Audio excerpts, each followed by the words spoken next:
ಲಾ ma'am, ಹೆಸರಿಗೂ ಮನ್ಷಿಗೂ ಸಂಬಂಧನೇ ಇರೋದಲ್ಲಿ. ಯಾಕೋ ನನ್ ಫ್ರೆಂಡ್ ಲಕ್ಷ್ಮಿ ಅಂತ ಪರ್ಸನಲ್ ಲೋನ್ಗೆ ಅಪ್ಲೈ ಮಾಡೋಳೆ. ಹ್ಞೂ ಮಾಮ್, ನಮ್ ಫ್ರೆಂಡ್ ಆಕಾಶ್ ಅಂತ ಬೇಸ್ಮೆಂಟ್ ಅಲ್ಲಿ ಇರ್ತಾನೆ. ನಮ್ ಫ್ರೆಂಡ್ ಆರ್ತಿ ಅಂತ ಅವಳೆ ಪೂಜೆನೆ ಮಾಡಲ್ಲ.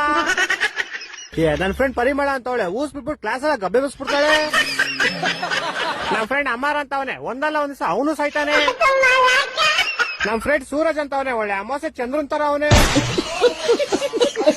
ಅಭಿಷೇಕ್ ಅಂತ ಅವನೇ ದಿನ ಅವ್ರ ತಮ್ಮನ್ ಶೇಕ್ ಮಾಡ್ಕಂತಾನೆ. ಚಂದನ್ ಅಂತ ಅವನೇ ಶಾಲೆ ಗೊತ್ತಿಲ್ಲ ಅಂದ್ರೂ ತಲೆಗೆ ಪುಂಕ್ತಾ ಇರ್ತಾನೆ. ಶರತ್ ಅಂತ ಅವನೇ ಸುಮ್ನೆ ನಗ್ತಾ ಇರ್ತಾನೆ ಚಪ್ರಿ. ನಮ್ ಫ್ರೆಂಡ್ ಜ್ಯೋತಿ ಅಂತ ಯಾವಾಗ್ಲೂ ಕತ್ಲಲ್ಲಿ ಇರ್ತಾಳೆ. ನಮ್ ಫ್ರೆಂಡ್ ಖುಷಿ ಅಂತ ಯಾವಾಗ್ಲೂ ದುಃಖದಲ್ಲಿ ಇರ್ತಾಳೆ. ಬೇರೆಯವ್ರದೆಲ್ಲ ಬಿಡು, ನೀನೇ ಇಲ್ವಾ ಸಂತೋಷ ಅಂತ ಇದೆಯಾ? ನೀನ್ ಬಂದಾಗಿನ ನನ್ನ ಲೈಫಲ್ಲಿ ಸಂತೋಷನೇ ಇಲ್ಲ. ನೀನೇನು ಕಾರ್ತಿಕ ಅಂತ ಇಟ್ಕೊಂಡಿದ್ಯಾ? ಒಳ್ಳೆ ಲಾರಿತಿಕ ತರ ಇದೆಯಾ?